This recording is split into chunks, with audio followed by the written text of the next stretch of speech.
Zoraya stood still in the center of the large, silver room. The walls around her were smooth, glowing faint blue. Her eyes bright, violet, and unblinking focused on the screen in front of her. Strange symbols moved across it, showing one word again and again.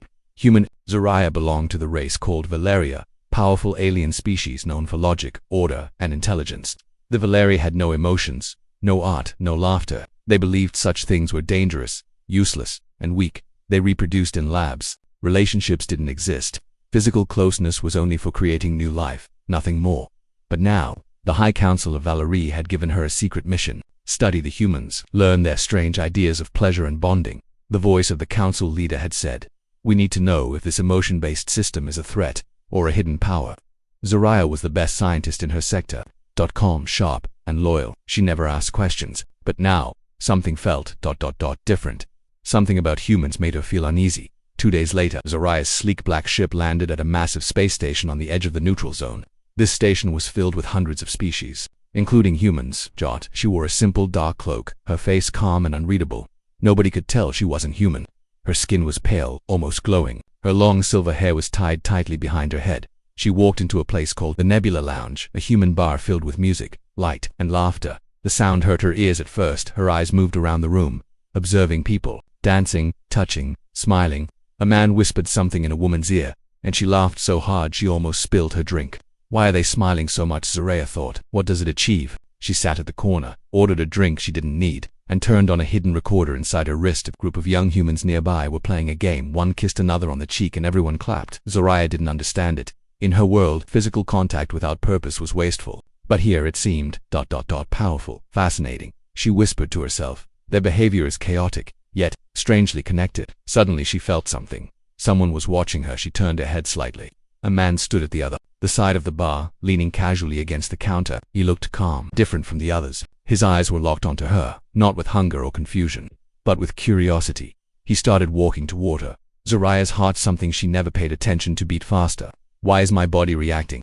The man stopped in front of her table. Mind if I sit? He asked. Zoraya didn't answer. He smiled and sat anyway. I've never seen you here before, he said. You don't drink, you don't dance, and you haven't blinked in 3 minutes. Zoraya blinked. Who are you? She asked, keeping her voice cold. Elias, he said, offering his hand. She didn't shake it. He leaned forward. His smile faded just a little. But you already knew that, didn't you? Zoraya. Her eyes widened for the first time. How does he know my name? I used a fake ID. My records are blocked. She stood up quickly. This conversation is over. But Elias didn't move. He simply said, I've been expecting you. The words hit her like a shockwave. Her perfect plan, her secret mission, it was already compromised. Zoraya turned and walked out of the bar. Fast. But something strange happened. For the first time in her life, she looked back. Elias was still sitting there, watching her leave, calm, silent, like he already knew what would happen next. Back on her ship, Zoraya locked the door and activated full shields. She sat in the pilot's seat and played back the recordings, but her hands trembled slightly. She didn't understand why. Who is he? She said out loud. How does he know me? Then she paused. A new feeling entered her chest, one she had never experienced before. It wasn't fear. It wasn't anger. It was curiosity mixed with something warmer. She turned off the lights, but she couldn't stop thinking about Elias. She would see him again. She knew it, and this time she wouldn't be the one asking the questions. Asterisk. Zoraya was not dreaming. Val. Don't dream. But this felt like one. She stood in the middle of a white training chamber. A cold voice echoed from above. Emotion is failure. Connection is weakness. Human pleasure is distraction. On the screen in front of her, human images flickered. Hugs, kisses, laughter, tears, all labeled with one word: corruption. Zoraya, younger then, had repeated the lines she was taught. We do not feel, we function. We do not bond, we build. But now, in her silent ship, Zoraya opened her eyes. The memory faded and Elias' voice echoed instead. I have been expecting you. She clenched her fists. 3 days passed. Zoraya didn't return to the bar. She ran simulations. She scanned records. She hacked into station surveillance. She even checked her own mind for possible compromise. Nothing explained how Elias knew her name. No pattern, no logic. That's what disturbed her most. So on the 4th day she walked back into the Nebula Lounge. The lights were dimmer, the music slower, and Elias was already there, as if he knew she'd return. She walked straight to him and sat down. You planned this, she said without a greeting. He raised an eyebrow. Planned what? That you'd be curious. I don't get curious, she said sharply. He smiled. You're here, aren't you? She hated how calm he was. How human behavior, which should be chaotic and sloppy, seemed to center around him like he was the eye of the storm. I want answers, she said, "Ask better questions," he replied. She took out a thin silver device and placed it on the table. It projected a small hologram of human interactions from courtship rituals to physical intimacy. Zoraya looked Elias in the eyes. "My species believes your ways are primitive, loud, uncontrolled, yet you survive. You connect. Why?" Elias looked at the hologram, then back at her. "Because we allow ourselves to feel," he said. "It's messy, but it's real." Zoraya tilted her head. "Feelings are not facts. How can they guide survival?" Elias shrugged. "Maybe survival isn't the goal. Maybe it's living that matters more." She was quiet. That answer didn't fit any category in her programming. Suddenly Elias leaned forward. "Tell me something. Zoraya, when you saw those people hugging, laughing, did it bother you? No. Did it confuse you?" She hesitated. "Yes." Elias smiled softly. "That's the first honest thing you've said." Zoraya stood. Her voice tightened. "You enjoy this? Making me uncomfortable?" Elias looked up at her. "Not really. But you need uncomfortable. It's the only way to learn something new." She stared at him, unsure whether she was angry or intrigued. "I don't need lessons in human emotions," she said. But she didn't leave. Later that evening, she returned to her ship, but something had changed. She felt off-balance. She played back the conversation. His words repeated in her head. Maybe survival isn't the goal. Maybe it's living that matters more. She looked at the holograms again, not as data, but as questions. What if humans weren't broken? What if they were free? Back in the lounge the next night, Elias sat waiting again. This time, Zoraya walked in slowly and sat without a word. He handed her a small glass. "It's called cocoa. Humans drink it when they want comfort." She held the glass carefully. Warm, sweet, useless by Valari standards. She took a sip. It made her eyes widen. "Why is it pleasing?" Elias leaned back. "Because it doesn't have to be useful." Zoraya stared into the cup. This small thing. It made her feel something. Purpose. No plan. Just feeling. She hated it, but she took another sip. "Close your eyes," Elias said, holding something behind his back. Zoraya blinked, confused. "Why?" "Because I'm asking you to trust me." "I don't trust." "Exactly," he said with a smirk. "That's why we start here."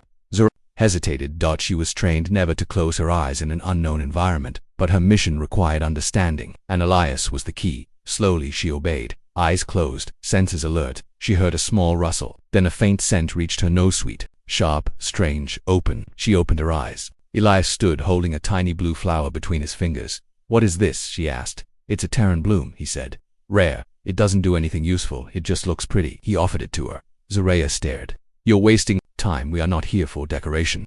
Elias leaned in slightly. "No, you're here for answers. And sometimes answers don't come in data." An hour later, they were sitting in her ship. Zoraya placed a scanner between them.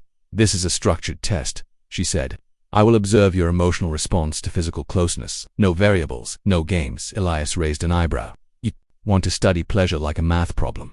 "Exactly." He laughed once, softly. "All right, scientist, let's play your game." She reached forward and touched his hand.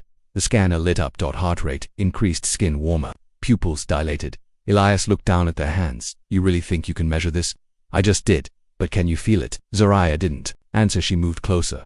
Close enough to feel his breath. Her mind recorded everything, every twitch of his muscles, every shift in voice tone. Elias didn't resist, but he didn't react the way she expected either. No wild passion, no chaos. He just looked at her. "Steady human, Zoraya," he said softly. "Why do you want to understand this?" She paused.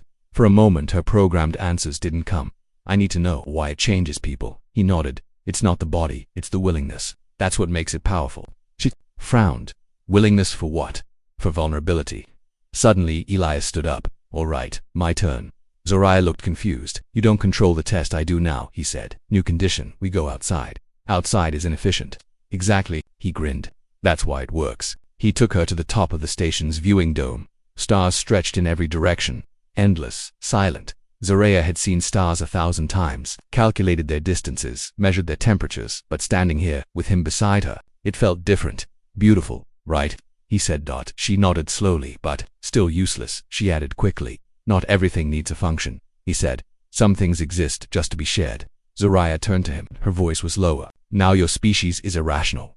Elias smiled. "And yours is afraid." They stood in silence. No tests, no scanning, just breath, just presence. Zoraya looked at him again. Something inside her shifted, not broken, just opened. She reached into her cloak and took out the small blue flower he gave her earlier. "Why did you bring this?" she asked. Elias looked at it. "Because I knew you wouldn't understand it."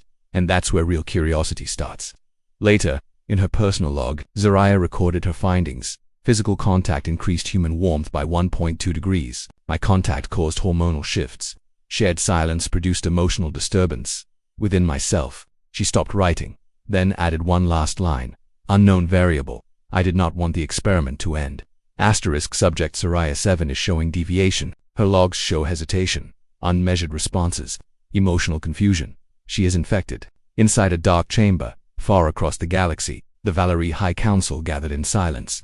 Their faces were hidden in shadow. Their voices fed through machines. Emotion was forbidden even in judgment. Begin observation stream. A screen appeared, showing a recent image. Soraya standing on a station rooftop beside Elias. No words, just stars and silence. She is standing still, with a human, voluntarily. To the Valerie this was danger. This was corruption. Soraya didn't know she was being watched. She sat alone in her ship reviewing her last recording.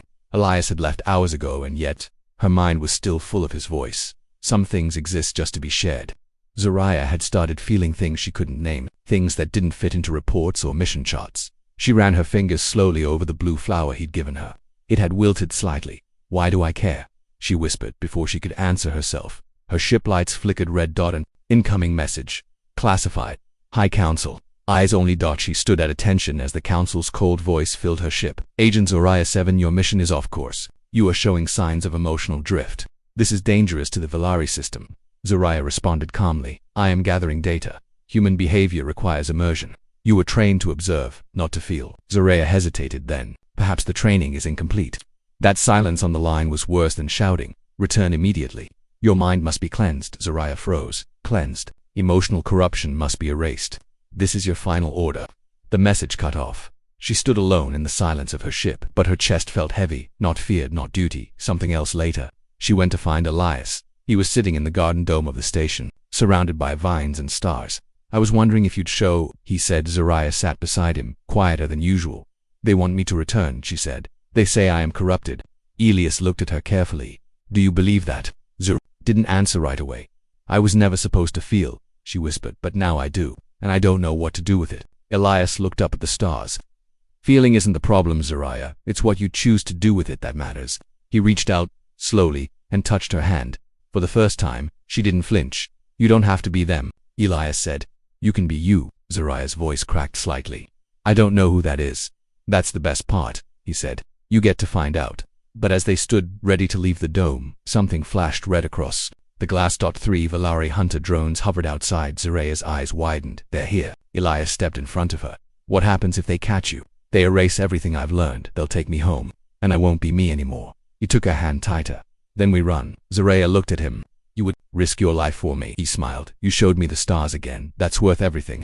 Memory, reconditioning unit, active, subject. Soraya 7, emotional deviation, confirmed. Cleansing process, initiated. Cold white light, metal restraints. Heart monitors silent. Soraya lay still on the metal table, her eyes closed to the machines. She was compliant, still ready to forget. But inside her mind she repeated one word over and over. Elias, it's not as a weakness but as a shield. The moment the reconditioning pulse surged toward her brain, she activated a hidden neural block. A trick she'd programmed in secret days ago. The chamber lights glitched. Sparks flew, and Soraya opened her eyes, not erased. Awake. She broke out of the chamber before the guards could react. Her training returned, efficient, sharp, fast. But this time it wasn't logic driving her, it was something else. Choice. Back on the station, Elias stared at the sky from the garden dome, unsure if he would ever see her again. He hadn't heard from her in 2 days. Part of him feared she was gone, taken, erased, rewritten. He stood up to leave, but then the door hissed open. And there she was, breathing hard, eyes bright, hair loose, face different, not cold, not controlled. Alive. You're late, he said softly. I escaped, she replied. Elias blinked. They tried to take your memory. They tried to take you from it. He stepped forward. Are you okay? No, she said. I'm more than okay. They left the garden dome together, but the danger wasn't over. Soraya's escape had triggered a code. All rogue Valerie must be hunted. They had hours, maybe less. Inside her ship, Elias asked, what now? Soraya didn't answer at first. She looked at her reflection in the glass panel. She didn't recognize herself, and for the first time she didn't want to. I was built to follow, she said. Now I want to choose. Elias stepped beside her. Then choose something worth fighting for. She turned. I choose this. Soraya sent a signal. To the Valerie High Council. No encryption, no fear, just one message. Emotion is not infection. Feeling is not failure. I have crossed the line. I do not want to return. No response came, but she knew they heard her later. She and Elias sat in the cockpit, watching the stars fly past. They were fugitives now, hunted outlaws in both their worlds. But Zaraya smiled. It was small, barely visible but real. You know, this is going to get worse, Elias said, looking at her. I know you scared, yes, she said. But I don't want that erased either. He laughed softly. You've really crossed the line now. Zaraya looked at him and took his hand. Good, she said.